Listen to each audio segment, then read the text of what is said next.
Hello, family. Welcome once again to another session, another book review. We're looking today at the book, The 13 Things Mentally Strong People Don't Do. Okay, so if you are mentally strong, if you want to be mentally strong, by the way, this book is also for you because it shares the hints and tips of what you can do to improve upon your mental strength. So, yes, The 13 Things which mentally strong people don't do. This is a book by Amy Moran. And in her introduction, she talks about what mental strength is and what it is not. So, you know what? She highlights that we all possess the mental strength, but there's always room for improvement. And that developing mental strength is about improving your ability to regulate your emotional strength, all right, or your emotions, as well as manage your thoughts and behave in a positive manner despite your circumstances. So, no matter what you're going through, it doesn't really matter what you have, what you don't have, what you've experienced, you can still work on improving your mental strength. So anyone can improve the mental strength by utilizing the improvement exercises. Did you hear that correctly, guys? Yes, there are exercises which are shared in this book. There are hints and tips which you will learn and which you can use to improve on your mental strength. So it's good to actually get a copy of this book.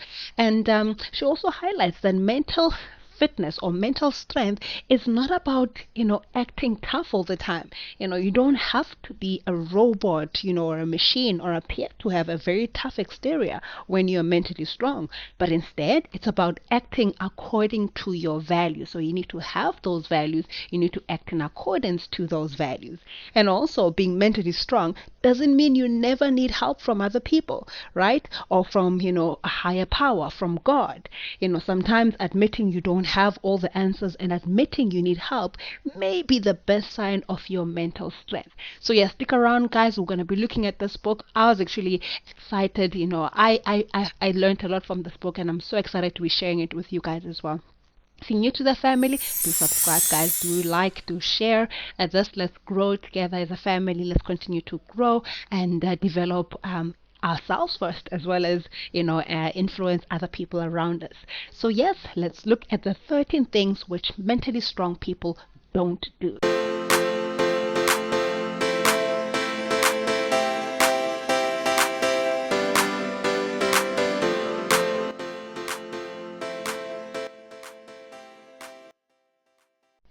And number one, mentally strong people don't waste time feeling sorry for themselves. Oh my goodness. So if you're mentally strong, you want to be mentally strong, guys, family, don't waste time feeling sorry for yourself.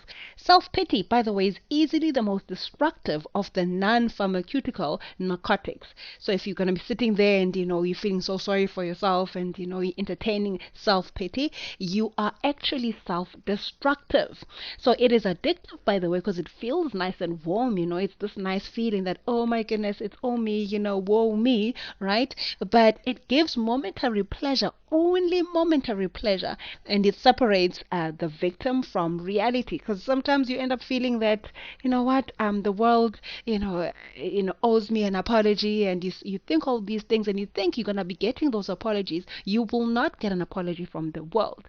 So don't waste time thinking about that. Don't waste time feeling sorry for yourself. Whatever you don't have, there's something that you do have that you can use. Whatever it is that you don't know, there's something that you can do to know what you need to be able to become the best version of yourself. So you don't have an excuse. Use whatever it is that you have to become the best version of yourself.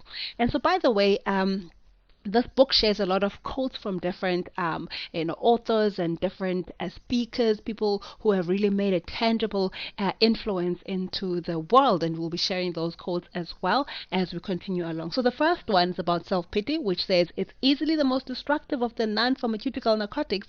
It is addictive, gives momentary pleasure, and separates the victim from reality. That's a quote by John Gardner. Okay, so here in this book, the author, Amy Moran, shares a story of Jack. So Jack apparently went through this accident. He was a young teenage boy. He was very, very athletic. He was involved in so many sporting activities. He was just, very active and adventurous, and he was willing to try things out. He was a bright kid. And then this one day, he was involved in a bus accident. So he got hit by a school bus, and it affected, his spine, his legs, so he could not move, the way he used to move anymore. He could not participate in sports the way that he used to participate. And so what happened is, before this boy and his reactions are being described, the author explains the reaction of his parents. The parents started feeling sorry for him. They removed him from school. They sent him to homeschooling. They just started to protect him, like, from living altogether. So now this boy had to be separated from his friends. He had to be at home the whole time. He had to do a lot of easier things, and have a lot of help in even the basic things, because his parents felt as if, what, our kid is so fragile, we've got to do everything for him. And so the author explains that, over time, this boy who used to be all bright and active and bubbly, and adventurous, started to become withdrawn, because, how his parents and their worry was just so much, it started to project on him. So now he started being the one who took on the self-pity, which is basically based on the situation that he now found himself in. And so he started being, less active. He started wanting, to just stay away from things which he used to love. And so it started to take away from the who he is, or the who he was. And his parents were really worried about this boy. To such an extent, they sent him for counseling. And the psychologist assessed the situation, and after some time brought a total spin in the situation, and decided to say, you know what, boy, you must be so strong. You actually defeated a bus. Think about it. The bus came, it hit you, you didn't die, right? You're still here. You're stronger than this bus. And you know what? There must be something special about you. Let's write a book about it. And so the psychologist, turned the situation, allowed the boy to view his situation in a different light. And the boy now started, being excited, of what he could write about in his book, started thinking of action hero, his favorite action heroes, and what they would have done, right, had they been the ones who defeated a school bus.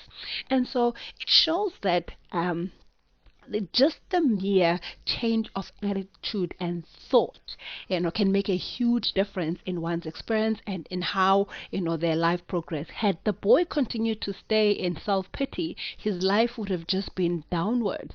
But now he started being bright and focused again. Slowly, the psychologist said, this boy needs to be, introduced back to the things he used to love. He needs to go back and participate and not be taken away from things. And so the more he was involved, and the more he was able to revisit his friends and share and do some of the things that he used to love, regardless of his shortcomings, was the more he became a better version of himself. So it highlighted that, hey, we don't sit and waste time feeling sorry, for ourselves and entertaining self-pity, because that is just wasting our time. Whatever we have gone through, whatever it is that we have as a weakness, as a limitation, we can use it.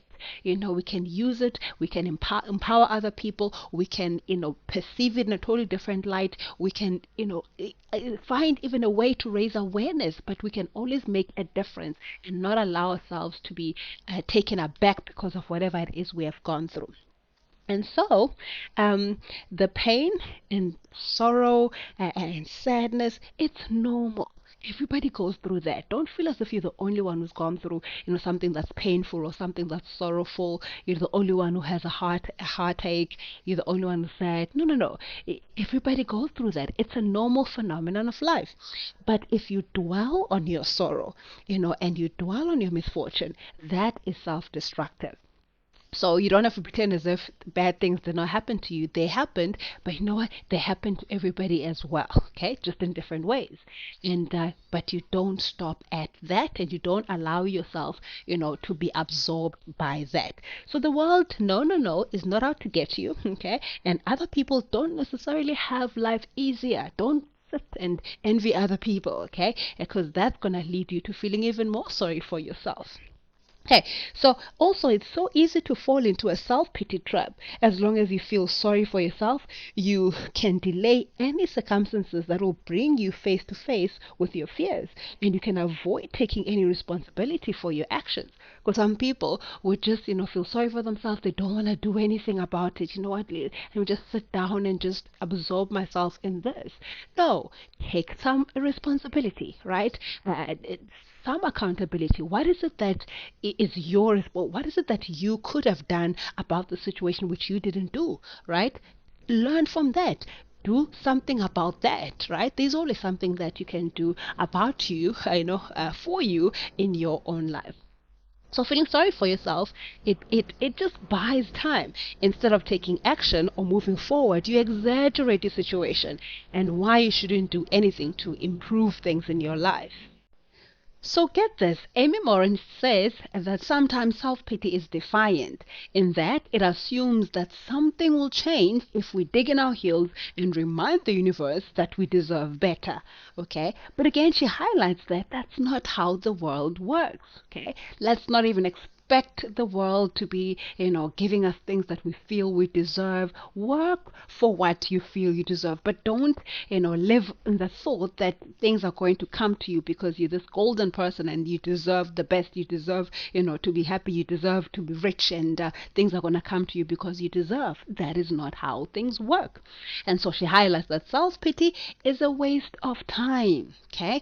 Don't waste your time embracing, or dwelling in self-pity.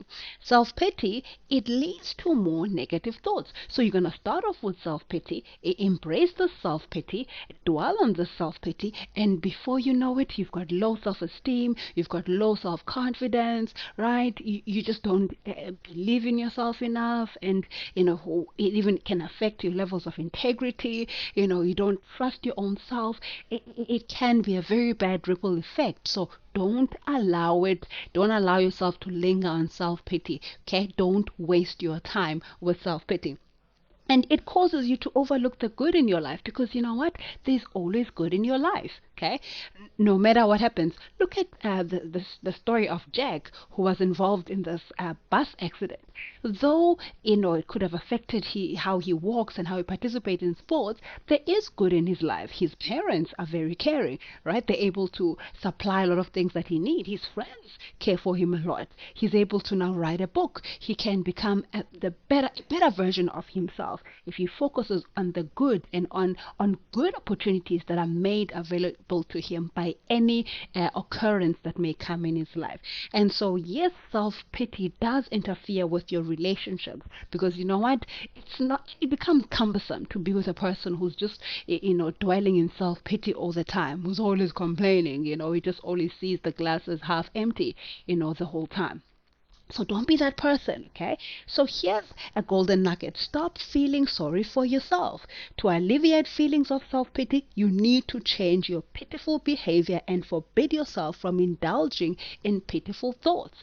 If you find yourself, dwelling or indulging in these pitiful thoughts, snap out of it, okay? Immediately. It's a waste of your time. And so you need to behave in a manner that makes it hard for you to feel sorry for yourself. There was another story being shared of a person who just lost a mother who just lost their son. And so when the siblings were also inquiring, oh no, what's going to happen in the situation? And the mom was like, well, you know what?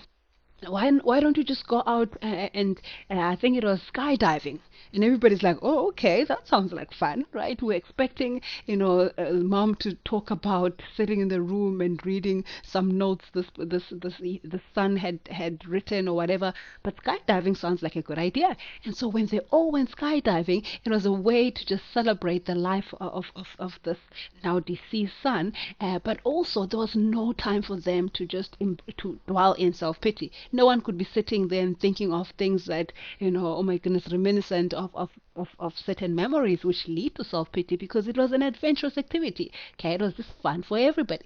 So place yourself in a position where you don't even have the time to, to spend in self-pity. a couple of things that you can do. You can actually volunteer. Yeah, you can volunteer to help in a charity organization. Just help anywhere where help is needed. When you do that, you're going to feel as if what, you've done something worthy, right? Something worthwhile, and it's going to give you a much better feeling than self-pity. Also, you can do something active, something meaningful. Go skydiving, right? Go hiking. Do something out there that's going to maybe even challenge you, be outside of your comfort level, but you will not have time for self-pity when you do things like that. Also, you need to replace thoughts that encourage self-pity. It begins in the mind. Replace those thoughts as they come. Okay, so again, you find two people in the same problem. One person looks at this problem and their mind is able to view this as, what, it could have gotten worse. Someone else looks at the same problem and in their mind, oh my goodness, the world is out to get me. So replace those negative thoughts in your mind. Be the person who's going to, view the glass as half full. Okay, so again, we learn of many stories. The book, by the way, has got so many different stories. I will not have time to share all of them, but if you read family and those different stories, you will find there's something for you. Okay, each and every chapter has got a meaningful story, actually meaningful stories for you to can learn from. Okay, but there's one also of this athlete who's legally blind, but was able to, complete her master's degree, was able to participate in Olympics and receive multiple awards, and it highlights that she never saw her blindness as a disability, right? But her ability, her gift to become successful. Right? Do you see your limitation as unable, or do you see it as a pathway towards your success? Right? We see stories of how some people who actually had a limitation turned that limitation around and used it, to lead towards their own success. So at the end of the day, at the story of Mala Ranyan, she's grateful for even what others see as a lack. If you're able to turn your lack or your weakness or your disadvantage, into something positive, you become grateful for it. Even though other people could actually start feeling sorry for you, you'll be grateful you have it because you actually are able to use it in a meaningful way. So, while feeling sorry for yourself is about thinking, oh my goodness, I deserve better, gratitude is about feeling I have more than I deserve. So, another thing that you can do to replace self pity is to add more on your levels of gratitude. Be grateful, right? Don't take things for granted. Okay, so you need to be on the lookout for the things, that you take for granted, things like life, right? Things like good health, okay? Things like family time, okay? Having a reason to smile. Don't take those things for granted at all. So keep a gratitude journal in case you forget, right? Write them down and, make it a habit to acknowledge the things that you're grateful for. Live a life of gratitude and say what you're grateful for. So shift your focus when you noticing yourself feeling self-pity. Shift your focus to what it is that you can be grateful for. Shift your focus to what it is that you can do, to create a better impact in someone else's life. So the last point again is giving up self-pity will make you stronger. Give it up. You don't need it. Again, it is a waste of time. All right, moving on to number 2.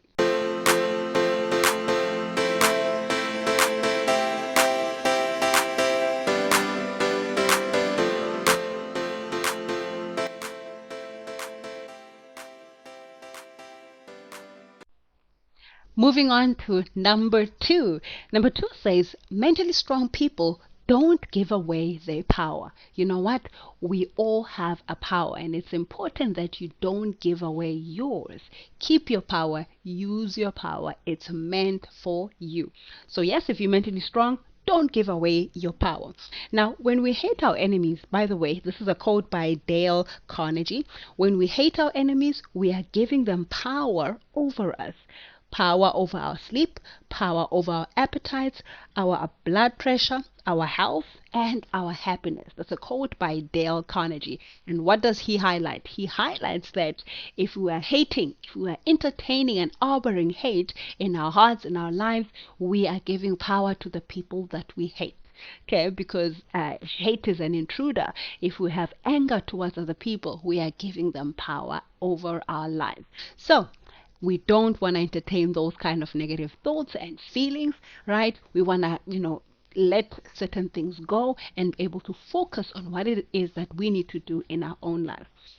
Now, Amy highlights that anytime you don't set healthy emotional and physical boundaries for yourself, you risk giving away your power to other people. Okay, you must know what it is that you stand for. You must know what it is that you will accept in your life, what it is that is in line with your values, what those values are, by the way, and what it is that it's not in line with your values, so that no matter who comes in your life and introduces whatever it is that they would like done, you're able to say, but this one is not going to work for me. Okay, so you want to retain that power. You need to know and understand, right, what it is that you want. Okay, keep to that as well. So each time you avoid saying no, because some people will just be afraid to say no. I need to say yes to whatever other people are saying or whatever other people want me to do. I want to be the nice person. But each time you avoid saying no to something you really don't want, you give away your power. If you don't make any attempt to get your needs met, you will give people permission to take things away from you, because you know what? Other people out there are takers. They will come into your life and they'll want to take and they'll want to use you for whatever interest that they have. And so if you don't exercise your boundaries, if you don't stick to your boundaries religiously, okay, don't allow even yourself to break your own boundaries, that is a power that you are keeping for yourself. So, a lack of emotional boundaries is equally problematic. Okay, you need to have those boundaries set. If you don't like the way someone treats you, yet you don't stand up for yourself, you give that person power over your life. Okay, be able to say, this is not going to happen. Okay, I will not allow this to happen. You're able to say that without being angered, without throwing tantrums. You're able to say that in a professional manner, right, but meaning it. And someone would know that, okay, she meant it, he meant it, and they will know to stick to that, because that is a boundary that you have well expressed. So the problem with giving away your power, there's a lot that can go wrong.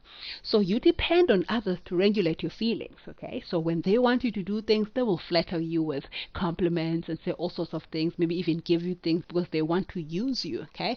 But because you're not expressing your boundaries, you will be usable, right? You will be that one person that, everybody can just take away from, take their power, and you just become powerless, basically. So you let other people define your self worth. Okay, you want to be the one who defines that, not anyone else. So you avoid addressing the real problem. Okay, maybe you're shy, you want to be perceived as a nice or good person.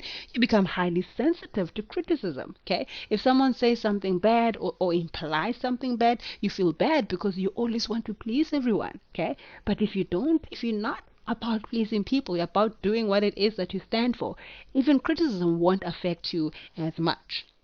So you lose sight of your goals, and sometimes it's because you haven't set those goals very clearly, and you ruin even your relationship. So your life becomes just miserable, okay, because of merely not setting the right boundaries, or merely not saying no when you need to say no.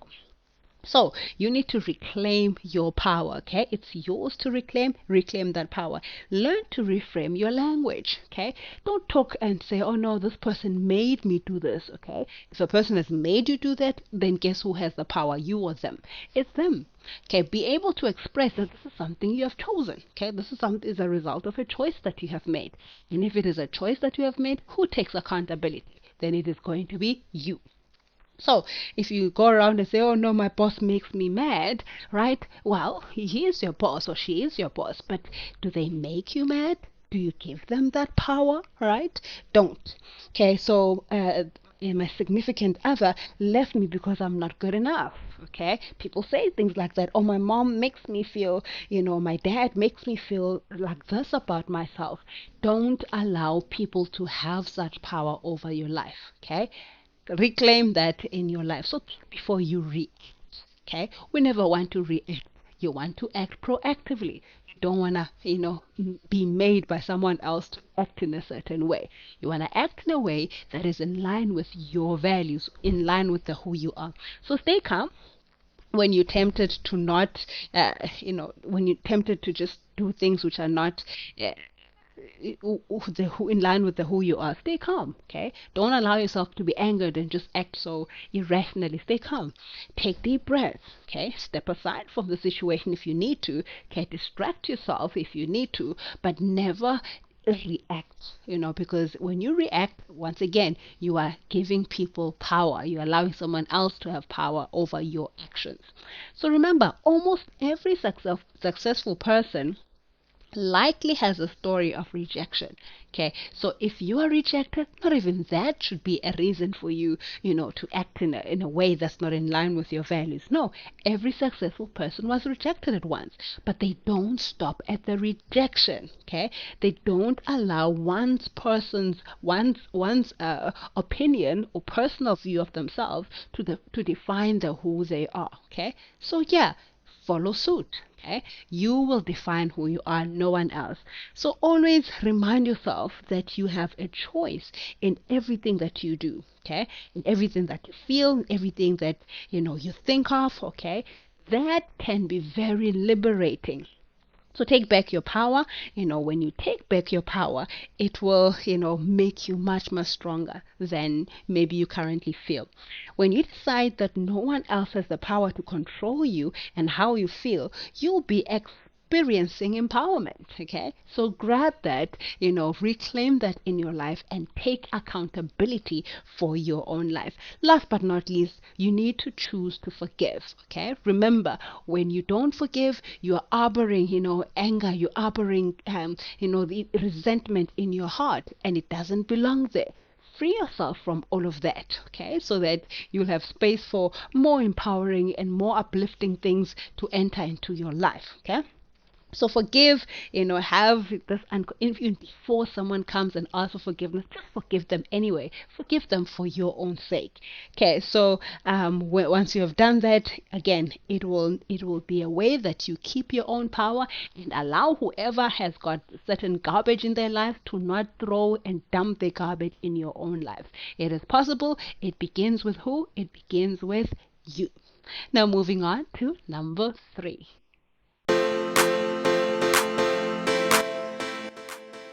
Moving on to number 3. So number 3, mentally strong people don't shy away from change. By the way, someone once said the one thing that is constant in life is change. So yes, mentally strong people don't shy away from change. There's a quote again by James Gordon that says, it's not that some people have willpower and that some don't.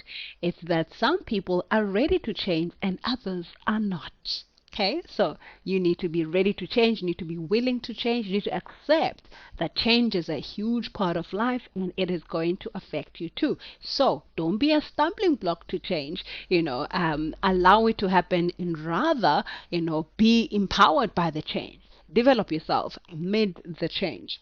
So don't try to change too much too fast though. That can be quite overwhelming, right? That can also be a recipe for failure. So look at what it is that you can change, in small increments. I can change this part of what I want to do. I want to lose weight. I can just work on not snacking, for example. I can work on hydrating myself more. I can work on exercising 3 times a week, instead of just doing everything at the same time, because even that can be quite overwhelming. So yeah, allowing yourself to gradually change, because you know what, it does gradually happen as well. So it's usually easy to say you want to change, but it's harder to act on the change, which is why, the wise always say actions speak louder than words, because, hey, we know people are going to speak about what they do, but are they going to do what it is that they say they're going to do, right? That is the true test. So choosing to do something different requires you to adapt your thinking and your behavior. And this will bring up some uncomfortable emotions. Yes, we know. But that doesn't mean you should shy away from the change. So the discomfort should not mean that you shy away from the change. No, okay? Sometimes you need to embrace that discomfort. You need to embrace those nerves. You're going to make that speech. You need to embrace, those nerves. It's part of you becoming a better speaker. You have to break through that in order for you to be successful in being a speaker. So change is uncomfortable, yes, all right, but don't entertain a fear of the unknown, okay? Most people shy away from change because of this fear of the unknown. What if I can't handle it? What if I fail? What if people laugh at me? What if I'm not good enough, okay? So don't be that person who's going to be just stopped, or who will not progress just because there was something that you were, fearful of, okay? Yes, there are certain things you need to assess. There are certain fears that you need to really protect yourself from. But you know what? There is some good fear as well. Some fear which you need to be able to overcome in order for you to become a better version of yourself. So, staying the same also often equals getting stuck in a rut. Okay, if you think you're gonna just protect yourself from all fear, from all discomfort because you don't want to change, you know what? You're not growing either. Okay, or you're just growing in a very limited direction. So staying the same, it robs you of learning something new. Okay, of growing, to being even better. So things won't get better if they stay the same. In order for things to get better, there has to be a bit of change. Okay, so staying the same robs you also of a healthy challenge. Okay, that challenge is quite important, and the longer you stay the same, the harder it is for you to change because now you'll just have embraced your old ways. Okay, so allow it to be a habit. Okay, like what, I can adapt to this. Okay, there's a change in software. There's a change in technology. Why not try and use it? Why not just be part of, those who would know how to use it, not just stay away because I strictly, use what I've been using 10 years ago because that's what makes sense to me. Okay? Allow yourself, embrace the change. So, golden nugget, the one person you should focus your change on is you. Okay, don't go around trying to change other people. That's the one thing you should just save yourself from. Okay, you can influence other people, you can empower other people, but you can't change other people. Even with donkeys, okay, you can take a horse or a donkey to the river, but you can't force it to drink. Okay, so don't focus too much of your energy on changing someone else. Change you, okay, and influence someone else. So behave again like the person that you want to become. Focus on what it is that you want, okay? And it begins with you. All right? Awesome. Now moving on to number 4.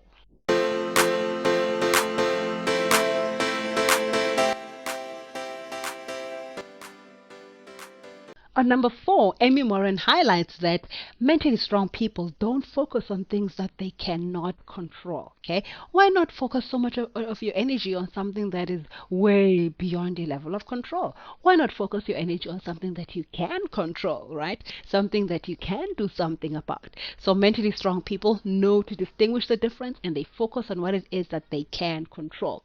So here's a quote by Maya Angelou. It says, "You may not control all the events that happen to you, but you can decide not to be reduced by them." Okay, so there are some things that happen to you and into your life which you honestly have no power to control. Okay, but you can always control how they affect you. You can always control how you grow and progress from whatever it is that they have brought into your life. So you still have that power. Use that power.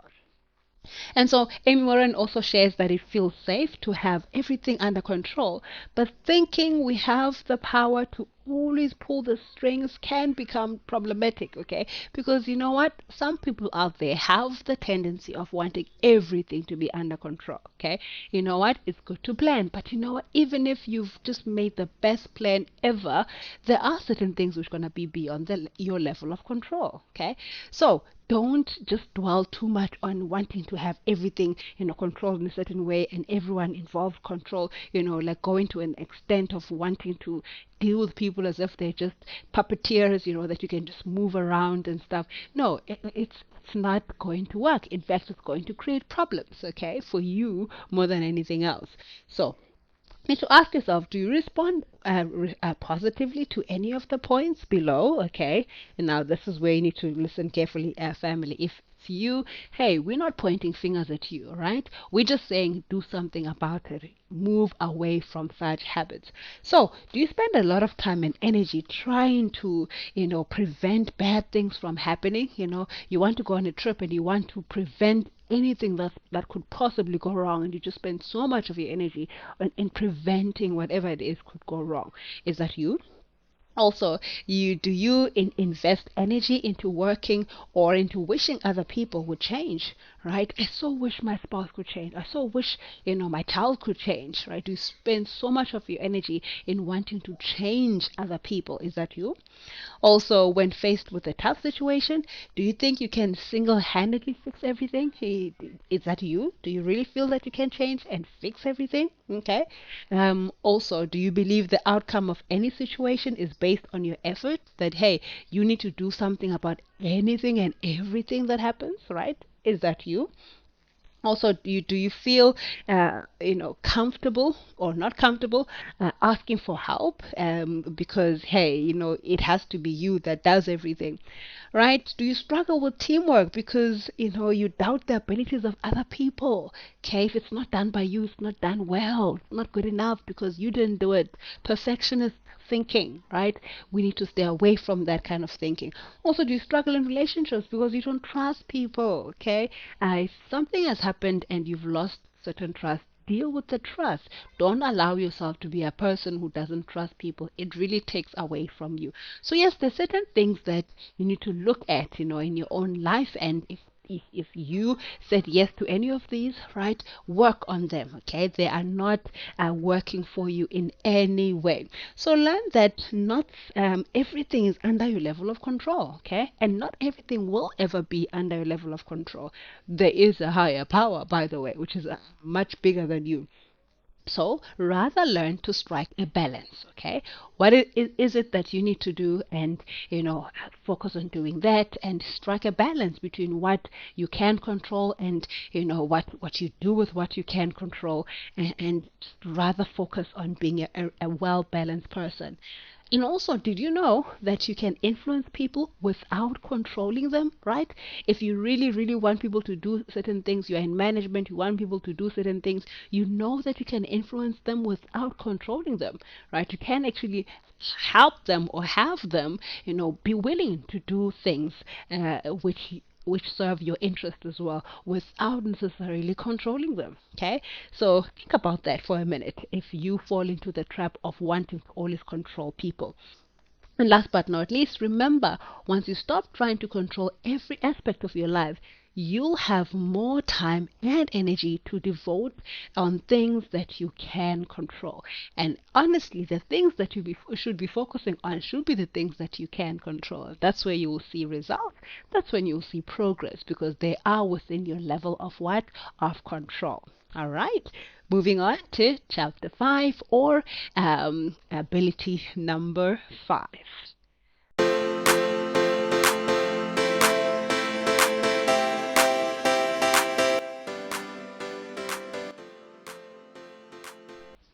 All right, number 5, listen up, family. Number 5, mentally strong people don't worry about pleasing everyone. By the way, it's impossible to please everyone. Even in your family, you can't please everyone, right? At school, you can't. Anywhere, you cannot please everyone, right? And so, if you're mentally strong, you know that you can't please, and you don't even try to please everyone. It's not a priority of yours to please everyone. And so there's a quote by Lao Tzu. It says, care about what other people think and you'll always be their prisoner. Okay? Now, that doesn't mean that you should be inconsiderate of what other people, of other people's interests, but it should not necessarily be something that controls your actions. Remember, you need to have your own values and you need to abide by your own values. And so those values sometimes can and will contradict with what other people want. Okay? And so you need to be able to say, well, I need to always act in line with my values and be, diligent in that. And people are going to respect you for that. And people will relate to you better when you do that. Okay. But don't always try to be a people pleaser. Okay, so how hard is it to say no, or I'm not able to do that without feeling the need to explain? Because sometimes you will say no, I can't do that, but then you feel like I need to explain, Yeah, I need to explain myself. People should understand why I'm saying no, right? That also shows that this is something that's uncomfortable for you, okay? It needs to be something that you can comfortably say, right? You need to be able to comfortably say, no, I won't do that. Okay, or I'm not able to do that, and not even need to offer an explanation. Okay, and it is uncomfortable, but you work on ensuring that it becomes comfortable. So you know what? How do you get for it to be comfortable? You need to practice it, right? You need to say no to a couple of things which are not in line with your values, and practice saying no, and practice being comfortable to say no. Without feeling you need to explain yourself. Sometimes, however, that behavior is enforced in people's lives because of how they were groomed. Your parents, whenever you said no, whatever, they would look at you funny. You're not allowed to say no, or whatever it is that you say, you needed to explain yourself. Some people are just raised by parents like that, okay? And so it's understandable. We're not saying you're wrong for that. We're just saying be aware if you're doing that. Don't continue doing that, okay? We want you to now reclaim your power. So focus on that, practice saying no, sticking to that no, and being comfortable with saying no. Okay, so and the more you practice, guess what? The better you will become. All right, so remember, it is important to set healthy boundaries. When you say no, you're setting a boundary, okay? Especially when you're going to be diligent in what you say no to, okay?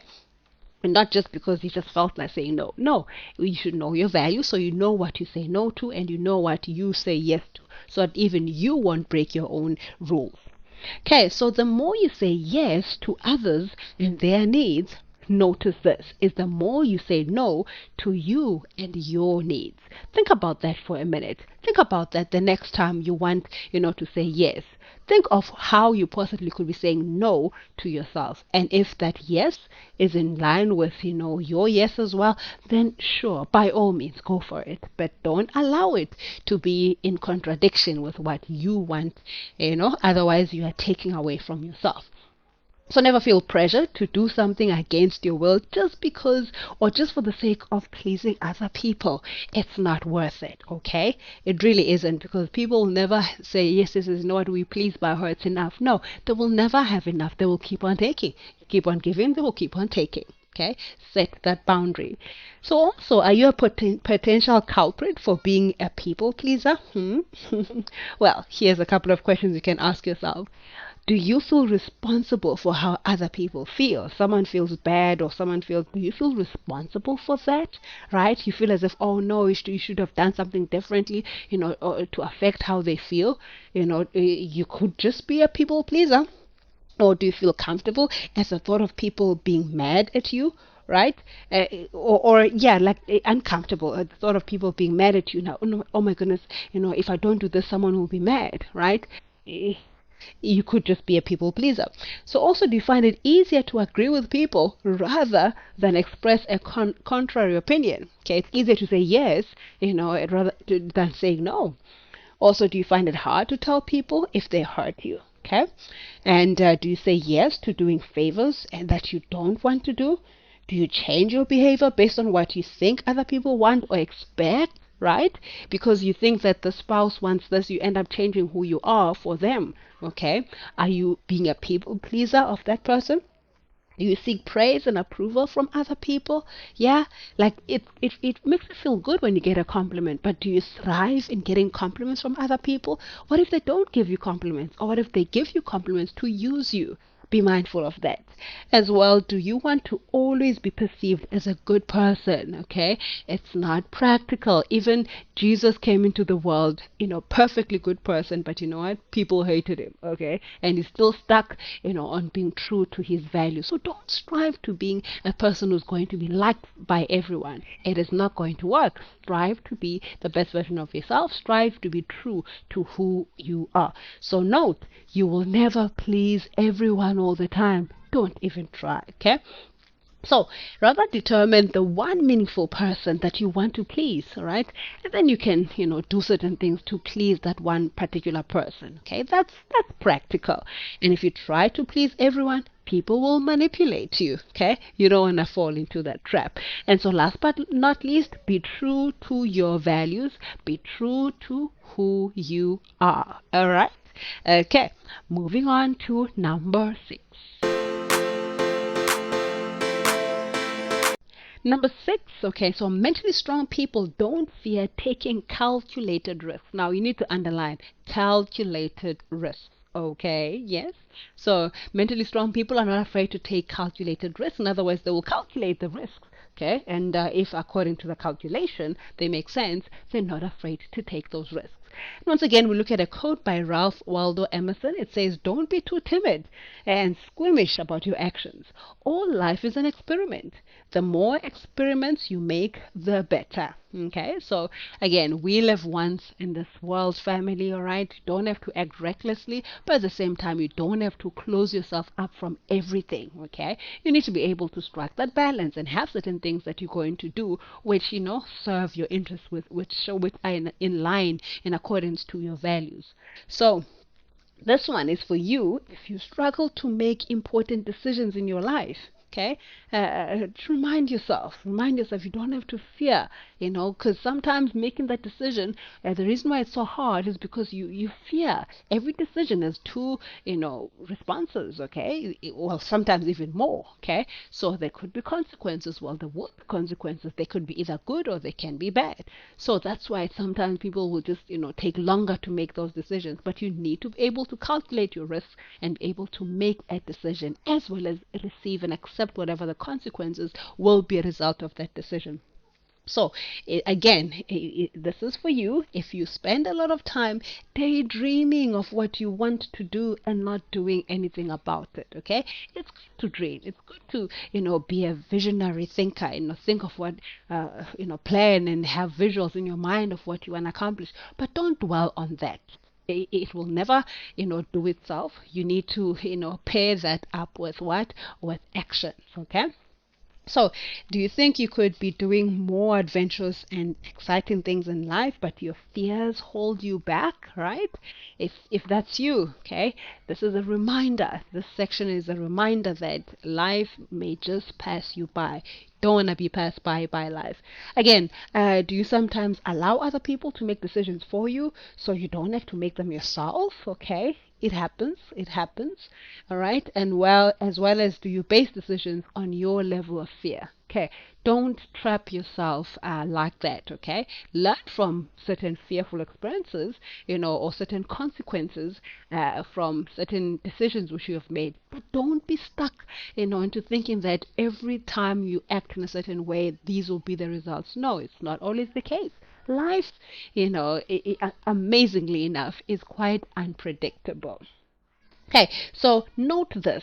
Risk starts out as a thought, in your mind, and your thoughts about the risk will influence the way that you feel and ultimately sway your behavior. Okay, so it begins where? In this very important, something, our mind. The truth is, most of us don't invest much time calculating which risks to take and which ones to avoid. That is where sometimes the flaws come in. If you didn't spend enough time calculating the risks, okay? So, but that doesn't mean, to stay away from the risk. It means just calculate it better next time. So instead, we base our decisions on emotions or on habits, and we leave things that we are afraid of, and we do things we are, excited about. I feel, I can do this one. This one is exciting me. Oh no, stay away from that one because it's making me afraid, because of something that may have happened in the past. Okay, Don't be led by emotions like that. Calculate the risk logically. Okay, by the way, did you know that you don't get extraordinary without taking calculated risks?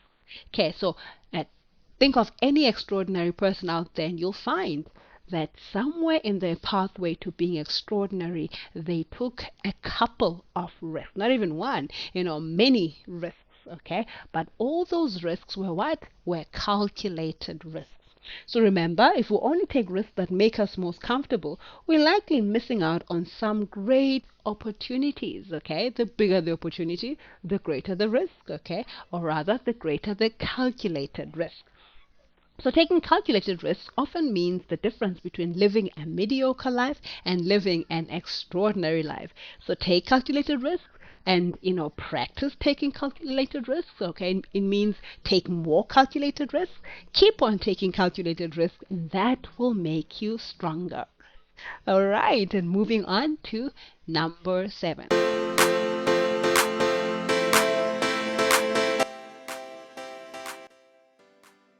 Number 7. Wow, we almost halfway through. Family, thank you so much for sticking around this far. If you like the content, do like, do subscribe, share in the comment section below which part is your favorite, which of the 13 strengths, right, or the 13 traits of mentally strong people do you appeal most to you? Okay, I'd like to hear from you. Let's continue to pick each other's brains on this topic. Right, so number 7, mentally strong people don't dwell on the past. Okay, now family, guilty as charged. Okay, there's so many experiences in my own life where I'm like, you know what, I spent too much time dwelling on the past. Okay, but if I want to be mentally strong, if you want to be mentally strong, you need to remember that mentally strong people don't dwell too much on what? The past, because the past has already happened. Okay, we can't change it. It has already happened. We can learn from it, but what we have is always the present, the now, and that is what we need to focus on. And so, echoed by Marianne Williamson, is that we do not heal the past by dwelling there. We heal the past by living fully in the present. So if there's certain things in your past which you feel, you know what, you need to heal from them, you don't heal by dwelling there. You will heal by doing something about now, what it is that you have now. So don't get stuck on what happened years ago. It happened, okay? Unfortunately, it did. Okay, sometimes, yes, these unfortunate things do happen, but we don't stick, you don't get stuck on those things. So you wish you could press the rewind button in your life and redo portions of your life? Well, you're not the only one. A lot of people want, to find where that rewind button is, okay? That undo button. We're all looking for that button. But you know what? You don't have to get stuck in the past. So, again, do you get haunted with major regrets about your past? It doesn't matter what you went through, okay? Don't judge yourself based on that, but also don't get stuck there. Use whatever it is to empower who you are. Okay, who knows, you can raise awareness of that. You can create a campaign, let people know that certain people go through these experiences, and you can help someone else who may potentially be going through that same or similar experience. So there's always something that you can do now about whatever it is would have happened in the past, but dwelling there is not an option. So also, do you spend much time wondering how life would have been if you took a different path? You know what? Even if you took a different path, there were going to be other consequences. There were going to be other things in that path, which you are not able to foresee. So don't, be grateful. Be grateful for what it is that you can learn, right? Be grateful for the opportunities that you still have, and rather focus on that. So also, do you feel like the best days of your life are already behind you? That you're just stuck with, scraps of life now? People have got all these kind of thoughts about life because of what they went through. Don't entertain that either. So also, do you punish yourself or convince yourself you don't deserve to be happy? You do, okay? Not necessarily as a thought of entitlement in your mind, but you know what? Everybody deserves to be happy. Everybody, has got that fair chance to live a life of just, being happy or being the best version of themselves. Just don't sit around and expect life will just deliver all that to you. If your defined happiness is not what you got, it doesn't mean that there's anything wrong with you per se. It could just be that the pathway that you take, is one that, needs to be directed in another way. And yet there's always something that you can do about it. And by the way, happiness begins with you. It's not about where you are and the last situation you are in, but it begins with what you embrace. It's something which is highly internal. Okay, so no matter where you are, no matter what you have, you can always choose to be happy, and no one can take that away from you. So also, do you repeat embarrassing and bad experiences in your mind and replay them? Do you spend time reminiscing on your should haves and your could haves, right? You always can do something about what goes on in your mind. Okay, rather focus on the now, what you can do something about. Okay, so self-reflection is healthy. Okay, dwelling can be self-destructive. Okay, reflect. Yes, you can reflect on the past, but don't dwell in the past, because that can be self-destructive. It can prevent you from enjoying your present life. By the way, your present life is your reality, and it can lead you to focus on what no longer exists. The past, it came and it went. Okay, and sometimes it becomes a pity, because people will have this fear of moving, makes us want to stay, and we get stuck in the past. I've got this fear of just progressing. No, you can do something about it. Okay, focus on what it is that you can do. So we all need to stop the past from holding us back. We have the power to do that. Okay, yes, we can rise above whatever it is that may have happened to us in the past. Also, realize that you can learn from your past and not just beat yourself up about it. No, okay, everybody has a past. Okay, don't judge yourself and just beat yourself up about that. No, learn what you can and move on. And so this may help. Okay, so if you're gonna start shifting your thinking, okay, focus on what it is that you can do. What hobby can you develop? What can you teach? How can you contribute positively in someone else's life? Work on that. Schedule specific time to deal with a special event, and free up the rest of your time, so you don't, or rather, so you can be productive. Sometimes you've gone through something and it keeps coming back, an accident or something that is just traumatic.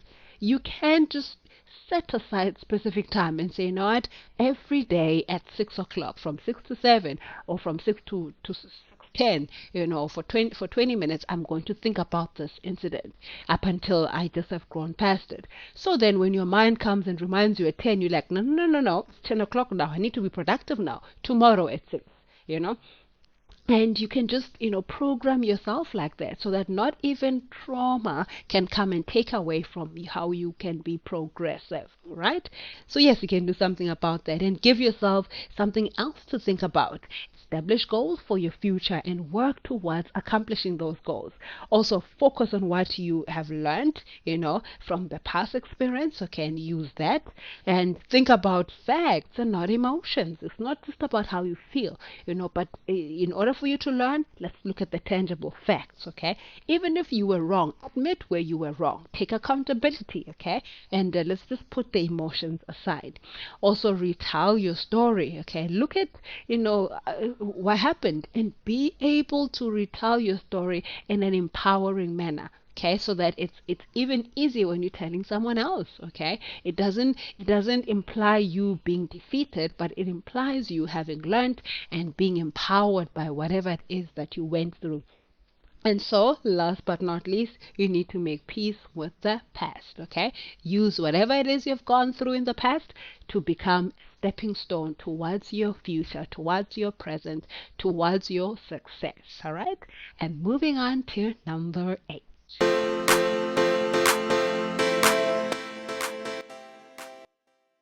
And on number 8, family, we learn that mentally strong people don't make the same mistakes over and over. Hey, it's okay to make the same mistake twice. Maybe you did not learn well from it. Maybe you did not pick enough, facts from it. Okay, maybe it was different, the second time round. Okay, but there's something wrong with you making the same mistake over and over and over again, because that just implies that you're not learning from it. Okay, so whatever it is that you went through, see what it is you can learn from it. Okay, and ensure that you don't repeat the same mistakes. It's okay if you're making different mistakes, because now it shows that you're learning different avenues. But again, it needs to get to a point where with every mistake that you have made, you recalculate. Okay, this is where I missed that risk. Okay, I did not calculate that risk very well, or this is what my calculation brought up and I misread the calculation. Okay, so at next time you're able to identify from far off that, oh, by the way, okay, this one I don't do, or this one I will do because of A, B, and C. So learn from your mistakes. It's super, and you will save yourself so much heartache and misery when you simply learn from your mistakes. So also the highly sought after skill in our contemporary world is being able to learn, okay, unlearn and relearn. Okay, and now that goes for the same. That goes the same for mistakes. You want able to unlearn certain things. You used to be doing something in this way, but why not unlearn it? Okay, so what if there's a better way of doing whatever it is that you are doing? What if the cause of you making that particular mistake is because you're doing something in a specific way? So why don't you unlearn that way? Okay, and relearn another way. Okay, so if you're able to learn, unlearn, as well as relearn, that is a superpower, especially in our contemporary world, fast-paced world. Okay, so when you repeat the same mistakes, again, that is so faulty and it leads to certain things, right? It leads to you not necessarily reaching your goals. Okay, so now, you've been working towards these goals, but you don't reach them because you keep making the same mistakes. Okay, it's like you keep jumping on the same step and you fall down and you jump on the same step and you're not moving, you're not progressing. Okay, so when you learn from that, you're able to move from the first step to the next step. You end up not solving your problems because you know what, you're still repeating the same mistake. Okay, unless if your repetition highlights the problem and you're able to work towards solving it. But if you keep on merely repeating mistakes, same mistake, it takes away from your effective problem solving. So you end up viewing yourself as a failure because now you know what, everybody sees you as a failure, and it's easy for you to identify with that. Okay, that I must be the failure because I'm the one who's repeating these mistakes. Also, you give up not trying anymore. Okay, because I kept on trying and I kept on falling and then I give up. Okay, because you're repeating the same mistakes. You are just dropping yourself from learning from those mistakes. And also, it negatively affects those which are affected by a mistake, because sometimes when you do a mistake, it affects other people around you. It doesn't just affect you. Okay, so instead, you can do this. You can study the mistake, okay, non-biasly, okay, even if it means there are some things which you need to stop doing. Be comfortable to say, I should not do this. Don't just point fingers at other people only. Be able to point the finger at yourself as well. Okay, so use the lesson and allow it to lead you to your success. Create a plan. Okay, like you strategize, how can I work towards, what can I do if I tried, moving on the step and I keep falling the whole time, what can I do, to progress from the step? Create a plan. Establish a behavior that will replace, the previous behavior. You've identified the behavior that was wrong. Maybe you're not consistent enough. Okay, how are you going to, work on improving that behavior and work on improving that behavior? Yeah, also identify, the warning signs that you are headed the wrong way. Okay, read the signs. There are some signs out there. Okay, don't ignore the signs. And last but definitely not least, find a way to hold yourself accountable. Okay, again, remember, when you hold yourself accountable, who gets the power? You get the power. Okay, so take that power, reclaim that power, and you can do something about it when you take ownership, of whatever action that you have done. All right. So that's the beauty. That's the beauty of learning from your mistakes.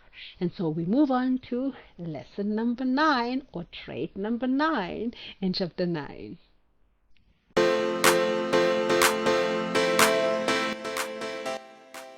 And so, trait number 9, mentally strong people don't resent other people's success.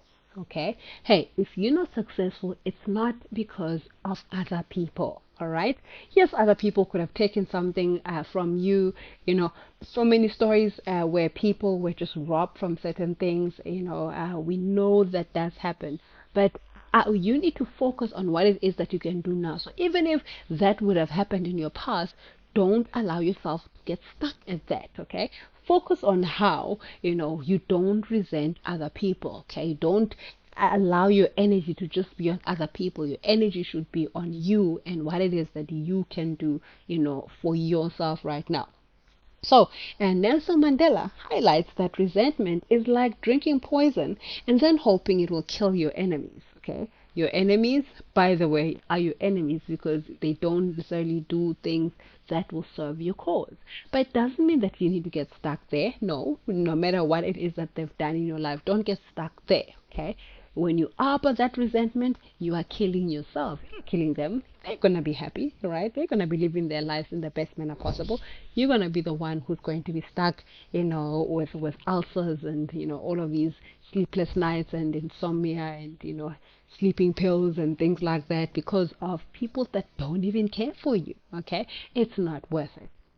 Right. So while jealousy can be described as I want, what you have, resentment over the things of others goes further and it says, I want what you have and I don't want you to have it. So it's deeper, more personal, okay? So you don't want someone else to really progress, okay? You want to be the one who has the good stuff, okay? You want to be the one who gets all the praise and stuff should always be about you. So, do you fall into this category, right? Do you often compare your wealth and your status and your appearance to the people around you, right? You need to do something about that.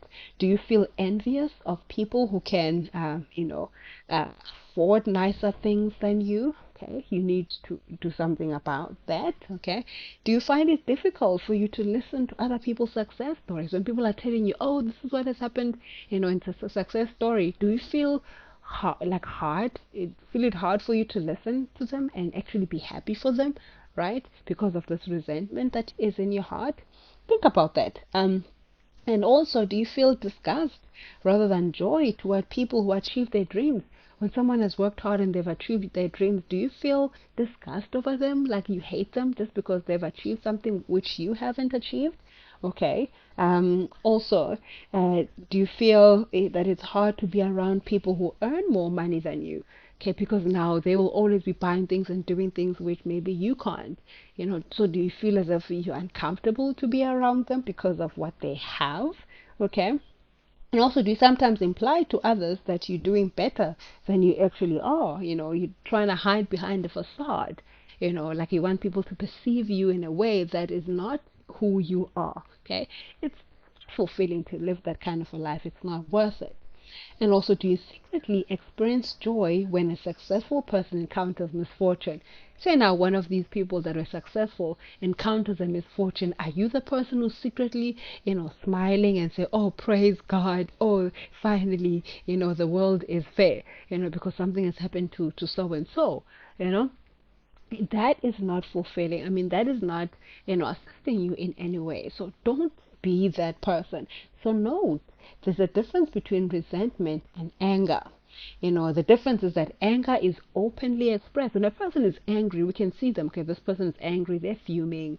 Some may throw tantrums, the expressions, we see them. But with resentment, sometimes it's hidden, okay, and people mask their feelings when they're in resentment. So it is a deeper condition because now, people look at you and they're like, oh no, you're fine. But deep down, you just resenting, and that's what can actually, kill you even faster. They'll take away from your health. So when you are insecure, someone else's success will seem to magnify your shortcomings. And resentment of other success is also a result of deep-rooted insecurities. Well, some people will resent other people because of insecurities. Okay, they've got their own insecurities that they're harboring, and so now they're resenting other people. Don't be that person. And also, it's easy to resent what others have when you don't even know what you want yourself. If you know what you want and you're working towards what you want, you've got no time to be resenting, what other people have and what they've accomplished. No, you're happy for them and then you focus on what you need to do, okay? Because you know what you're doing, you know where you're headed. But if you don't know, becomes a bit of a problem. So again, it goes back to you establishing your values, your goals, your purpose in life, right? Know who you are. Okay, so note, your view of other people isn't accurate. You never really know what goes on behind closed doors. So you can be looking at people and saying, oh my goodness, they have everything, they're so happy. But deep down, if you were to step closer and get to know these people, right, and see what they're going through, sometimes you'll find that, they're not far from what you're going through as well. So rather, learn to curb your jealousy, learn to change your circumstances, learn to change your attitude, learn to avoid comparing yourself to anyone else out there, learn to avoid emphasizing your weaknesses, but rather avoid magnifying other people's strengths, rather increase and magnify your own strengths, okay? And stop trying to determine what's fair and stop focusing on your pathway, to success, or rather focus on your pathway to success and learn to celebrate other people's accomplishments, okay? If you want to be celebrated one day, think about it. You will need other people to come and celebrate you as well. So why not you celebrate them first, okay? It's only fair. So you become stronger when you embrace the accomplishment of others. I know it sounds a bit queer, right? But when you are happy, genuinely happy for other people and their success, you become stronger and you attract happiness for yourself as well. So when you stop resenting people for their success, you'll be free to work on your own goals, And so there's this awesome quote, as we close this section, that says, write your own book instead of reading someone else's book about success, okay? Focus on what it is that you can do in your own life, but don't harbor resentment. Family, it's not worth it. All right, so moving on to number 10.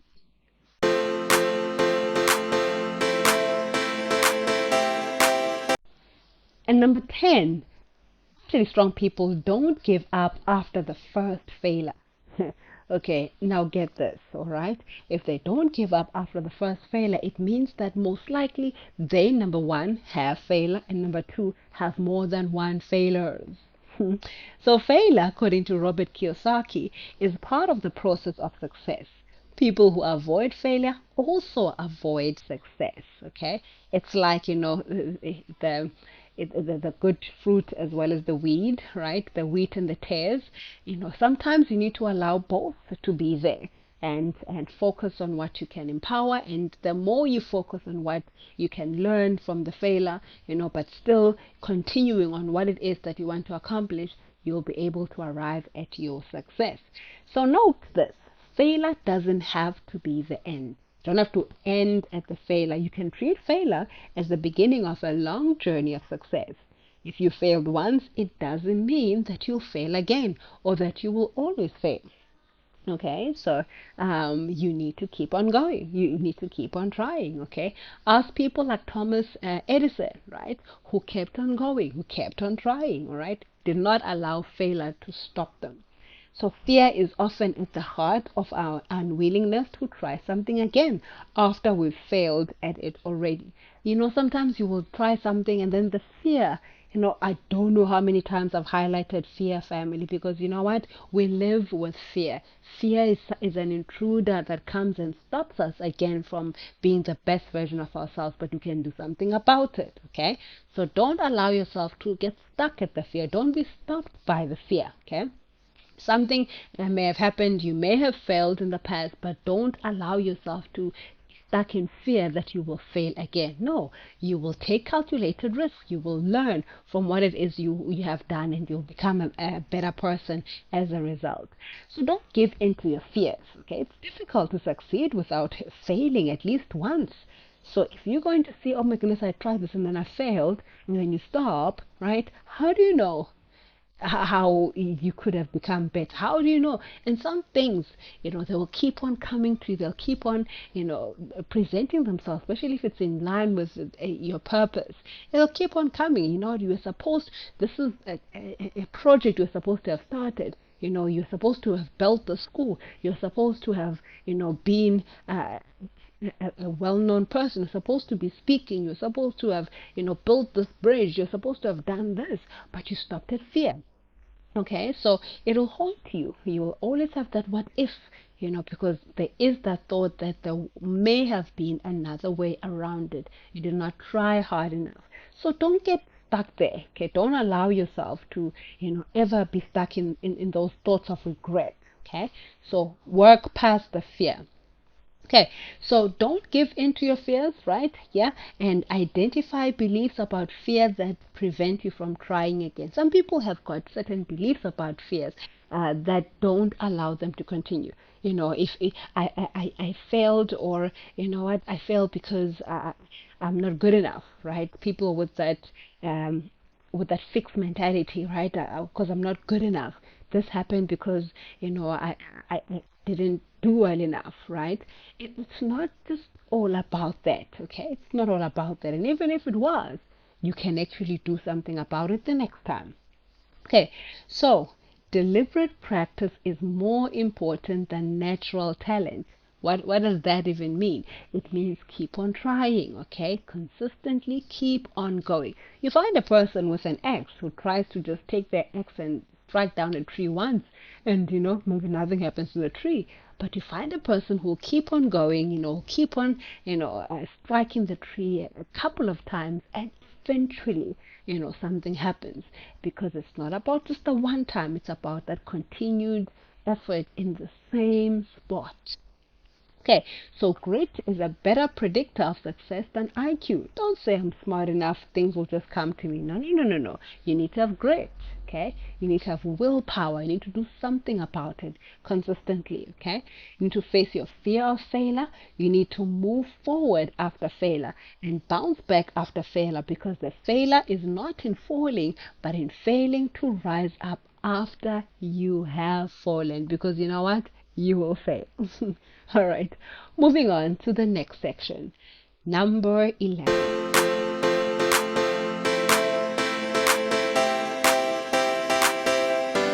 So, chapter 11, trait number 11, number 11, family. Do you find yourself, being afraid of being alone, right? I always want people around me, I always want to do things with other people. My goodness, where's everybody else, If you are that kind of a person, this section is for you, okay? So, number 11, mentally strong people don't fear alone time. Sometimes you need to have some alone time.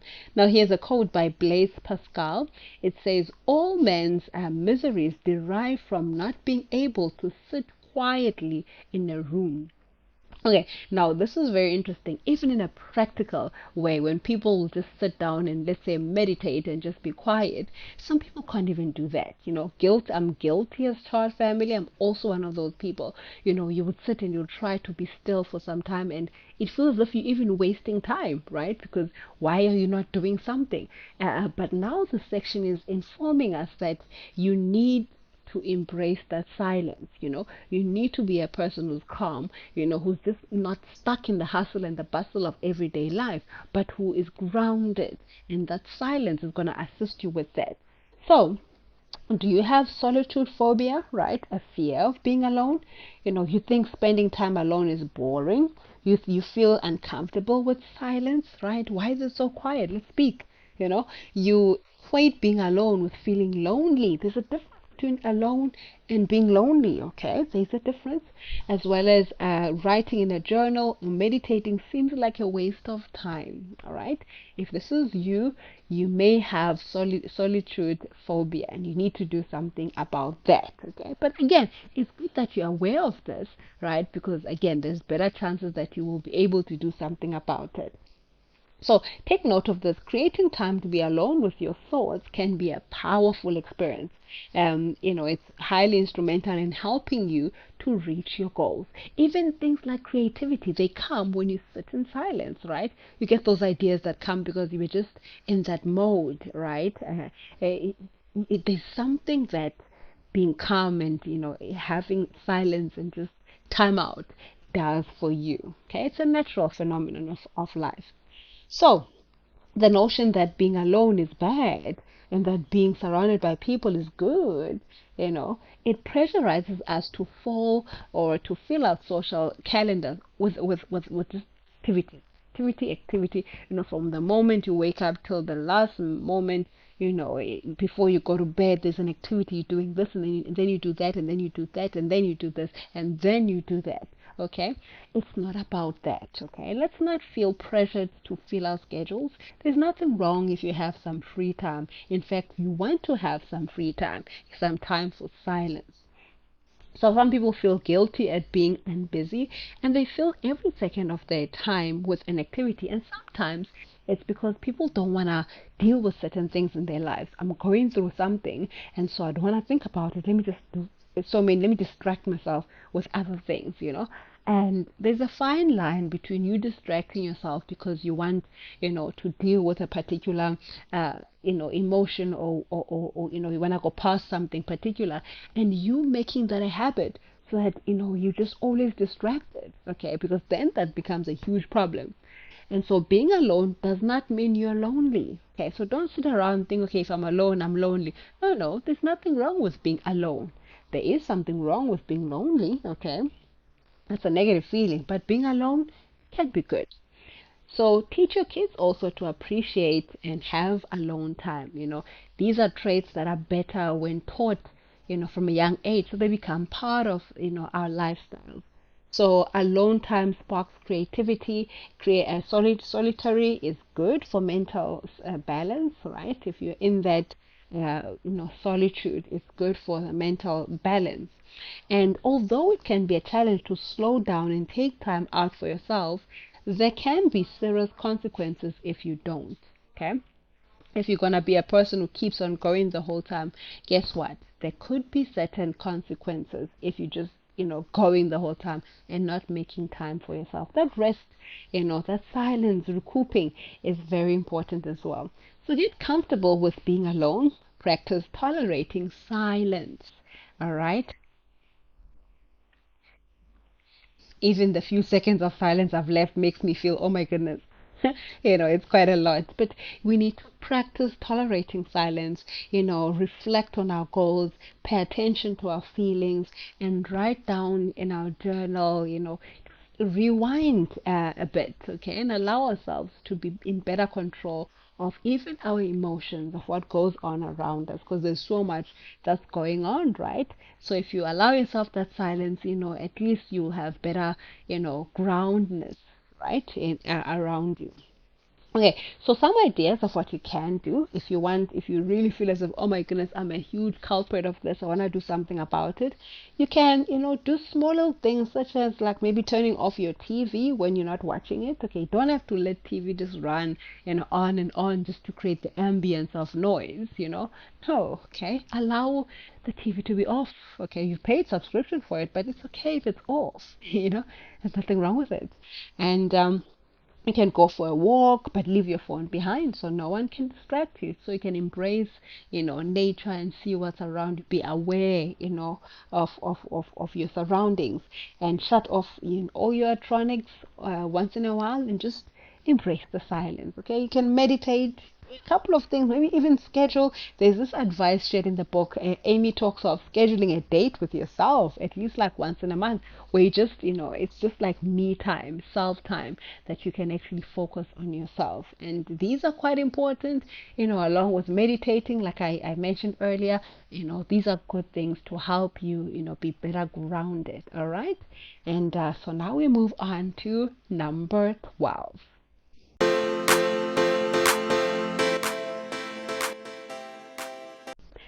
All right, number 12, yay, second last trait, family. Oh my goodness, I hope you've learned a lot. Once again, do share if there's one that appeals to you the most, okay? Maybe if you have an experience, have an example of what, maybe you did, or how any of these traits have been helpful to you, do share in the comment section. We'd love to hear from you as well. So the 12, or trait number 12, mentally strong people don't feel the world owes them anything, okay?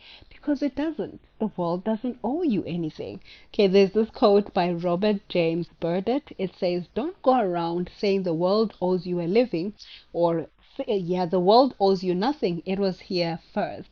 So the world was here first, so don't sit around and say, oh, but the world owes me, I need to get this. No, no, no. All right, it was here first. You came, you found the world intact. Okay, so do your part, contribute to the world. Okay, do your part, make a difference. You will be awarded for your contribution. But don't sit around feeling as if the world owes you anything, because you know what? It doesn't. All right, so do you have a center of the universe syndrome? Some people go around feeling, you know what, it's all about me, all the time. Me, okay? So do you think you perform better than anyone else, or that most people, a task, do you feel that you are most likely to talk your way out of situations than accept consequences? You're in the wrong, but you're going to talk your way out because you don't accept consequences. You're above consequences, right? You believe you deserve to be happy. You deserve for everything good to come into your life. Like you just deserve it should all be yours.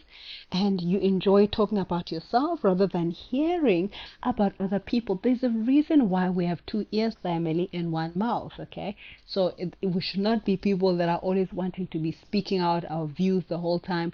It's important that we take the time to hear, what others are saying as well, to make it very mutual and well balanced. Also, do you consider yourself an expert in most things, right? It's good to be an expert in most things, but you should not get into your head, right? You need to be humble. Humility goes a long way. So don't feel entitled, but rather feel grateful for all the good that happens to you. Remember we talked of gratitude earlier?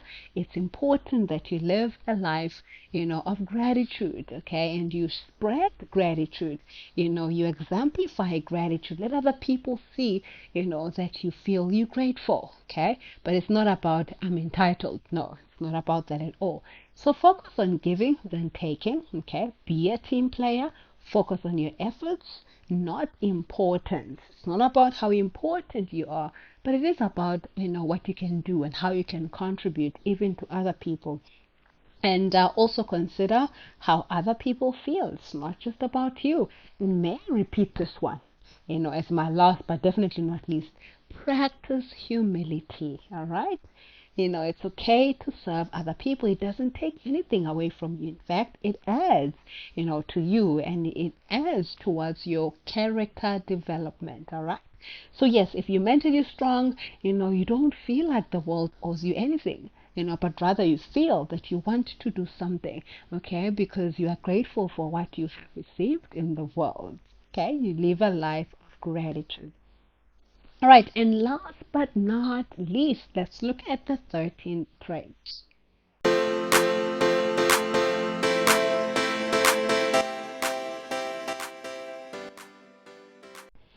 All right, and the last one, mentally strong people don't expect immediate results, okay? And they understand, that sometimes you will plant that seed and you need to wait for it to grow. You need to wait for germination to take place. It is a process. You need to wait for growth to take place. It is a process, right? They understand that, and they live their lives, in accordance to that understanding. So there's a quote by Napoleon Hill. It says, patience, persistence, and perspiration make an unbeatable combination for success. So patience, you need to be patient. Persistence, you have to keep on going. You have to keep on giving your part. And perspiration, okay? It's about your actions, okay? It's not going to be lightweight. You're going to have to give in, all right, repetitively. When you do those, that combination will lead towards success. So yes, patience isn't your virtue, all right? Commit to the long haul, um, but also go about it, consistently. All right. It's not a matter of, I just do today because I feel like it. I will make a contribution, and then I don't feel like it tomorrow, and so I won't make a contribution. No, you need to make a contribution, repetitively, consistently, diligently. Okay, and keep on going. Okay. So create realistic expectations. Avoid placing a definite time limit on reaching your goal. Some people become deflated so easily because they assume their goal is going to be attained within weeks. Okay, and so when those weeks pass and they haven't attained their goal, then they're deflated, they've stopped. Okay, but had they continued for the long haul, sometimes you won't even see any results, but you keep on going because this is a goal of yours. You're seeing it for the long term. It's not something that is just a temporary thing. It's something for long term. And so sometimes as you continue for long term, over time things start to change. All right, but you need to keep on going. All right, and so don't underestimate how difficult change is. Okay, like change is difficult. Okay, don't underestimate how difficult it can be. And also, you should note that progress isn't always obvious. So, like for example, you are striking that tree with that axe, and you don't see much of a difference.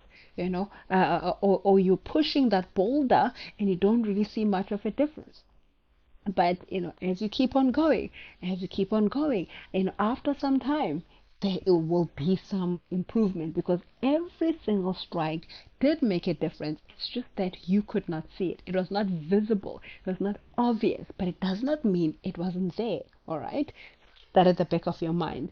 And so also practice delayed gratification. Sometimes it's okay to just put things off, or put off the gratification. Okay, you work and work because you need to work on what you want to accomplish, but don't just want to receive the praise and the gratification right now. No, no, no. It's okay to put it off till a bit later and focus on what it is that you need to be doing. Okay. Also celebrate milestones along your journey, right? Even if they're small, give yourself that pat on the back, celebrate that milestone, and motivate yourself to keep on going. And keep your eyes on the prize, all right? That goal that you've set in line with your values, keep true to that goal no matter what, as well as deal with frustrating and impatience in a healthy way. There's always a healthy and an unhealthy way of dealing with things. You want to always strive for the healthy way. Okay, and then pursue that, religiously. I always stick to the healthy way of doing things. Typical example: someone else can be going through a certain experience, a failure, or things just don't go well in their lives, and someone else can decide, what, I'm going to use narcotics, I'm going to just become an alcoholic, I'm going to just be a drug addict because things don't go well in my life. But someone else can say, what, I'm going to transfer that energy into something positive. I'm going to do sports. I'm going to focus it on learning an instrument. I'm going to, write about how I feel. Okay. So the experience is the same. The life situation is the same, but how was it responded to? And so the results become different because of how people, responded to that same life situation. So rather, coach yourself, monitor your behavior, regulate your emotions, and think about, your thoughts in a very, very constructive and in a healthy way. So these are the 13 traits, family, which mentally strong people have. And these are traits which we are all encouraged to have because we all have the ability to improve on our level of mental strength. All right. Amy Morin has shown us, and let's use these traits to become better versions of ourselves. Family, will you be using these traits? Which one will you use first? Okay, do share in the comment section below. Thank you once again, and we'll see you again at the next book review. Have a good one. Take care.